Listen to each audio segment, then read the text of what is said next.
Hey everyone, and welcome back to another MaltCast video. In this video we're going to be talking about some ways that you guys can spruce up your beer a little bit in the bottle if you're going to be giving it away. We're approaching Christmas now, that kind of thing. Maybe you just want to impress your friends, that kind of thing. I have a bunch of beer that I'm going to be exchanging as part of an advent calendar exchange, and so just want it to look nice, it's kind of a Christmassy type thing. So basically we're going to be doing two things. So I've already got the beer in bottles, bottled from the keg.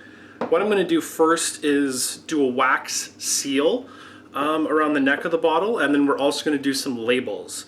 So let's start off talking a little bit about the wax seal and what's involved with making that.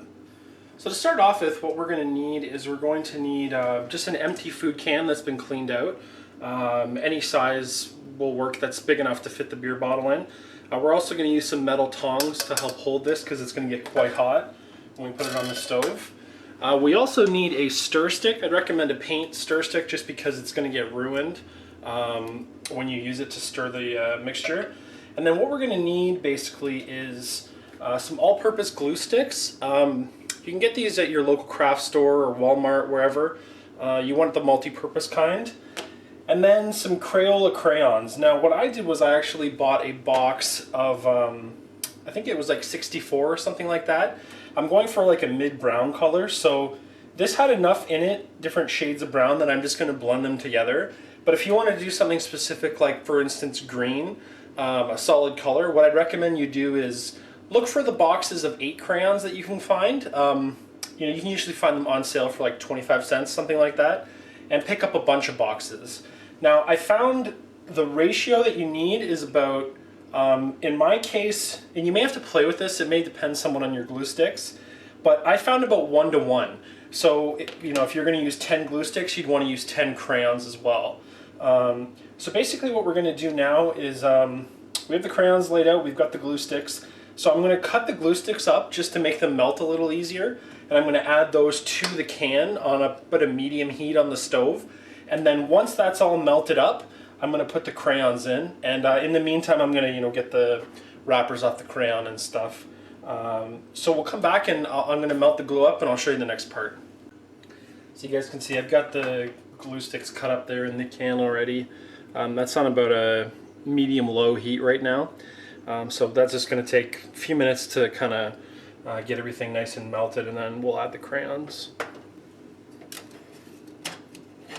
You guys probably see, so it's starting to get nice and melted up there. It just takes a little while. You just got to be patient. You don't want to really blast the heat and end up burning anything. So, all right, that's pretty well melted, more or less. I don't know how well you guys are even going to be able to see what's going on there, but it's still pretty thick, but it'll thin out when we add the crayons. So I'm just going to go ahead and start adding those now. Basically, just kind of break them in half, more or less, and throw them right in there.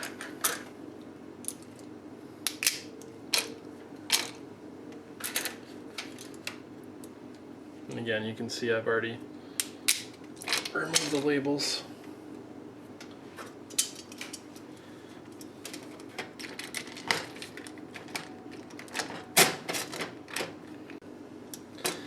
Alright, this is pretty well ready to go. I've been stirring it up for like 10 minutes now. You want just a really nice, smooth mixture. You're kind of going for the consistency of like a thinner pudding, almost. You really don't want any lumps or anything like that. If you're finding it's not going thin enough, you guys can probably try to show you.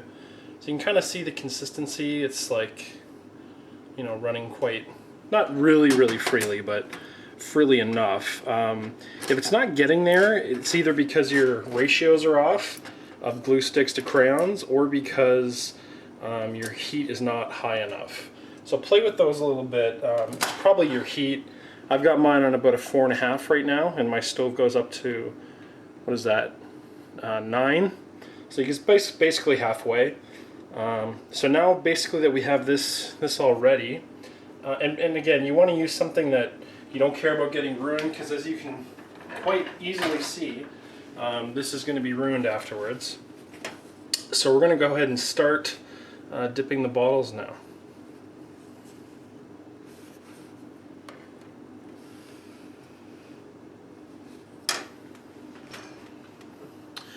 So on our bottle, we have basically this kind of neck ridge area.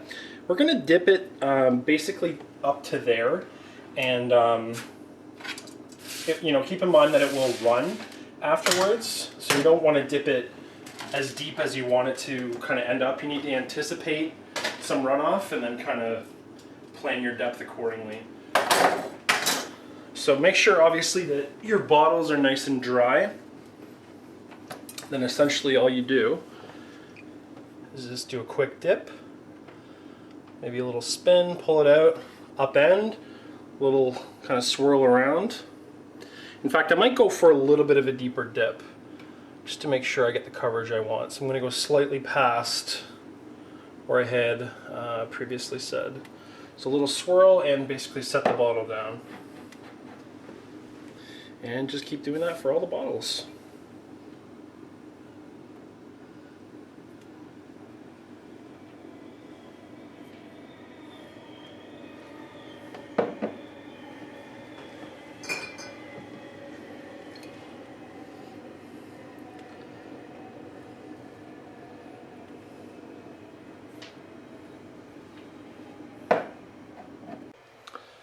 So you guys can see that basically by the time the wax cools, this is kind of what the effect you're left with. A very cool looking decorative twist to your bottle. And this is actually quite easy to peel off. I'm obviously not going to do it because I'm giving this away, but yeah, so that's basically the first step. Again, you can do any color you want. I chose kind of a creamish brown because this is a porter, so that's just kind of what I thought would go good with it. So next we're going to do the labels, and these bottles will be ready to go. Alright, so for the labels part, you guys basically have a couple of options. If you have some computer skills, you can kind of make up your own labels and whatnot, but if that's something that you're not proficient with, there's lots of websites that actually you can do beer labels. I know there's Grog Tag. I believe there's My Own Labels also does beer bottle labels. But in my case, what I decided to do was just to pick up some of these. You can see it's Avery 22804. It's a oval style label. And basically what I did was I just did up a quick design using the template that you can download. And I'll show it to you there. Hopefully you can see that all right. So you get 18 on a sheet, and then pretty simple, just peel it off, and voila.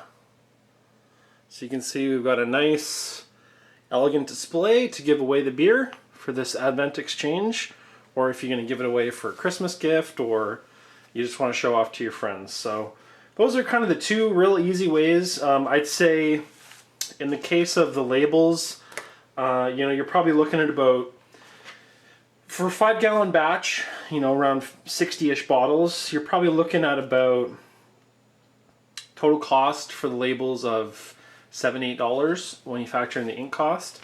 And then for the wax portion, that's pretty cheap as well. I think to do the entire thing was probably about $10 for me. So really inexpensive way, especially like I said, if you're doing gifts or something like that, it's really nice to just make it look, fancy and stuff rather than just doing the plain old unlabeled kind of bottle. So anyway, those are the two ways, guys. If you have any questions or if you have any ideas of how you spruce your bottles up, feel free to leave a comment. As always, thumbs up and subscribe is always appreciated. This is Kyle from MaltCast signing off.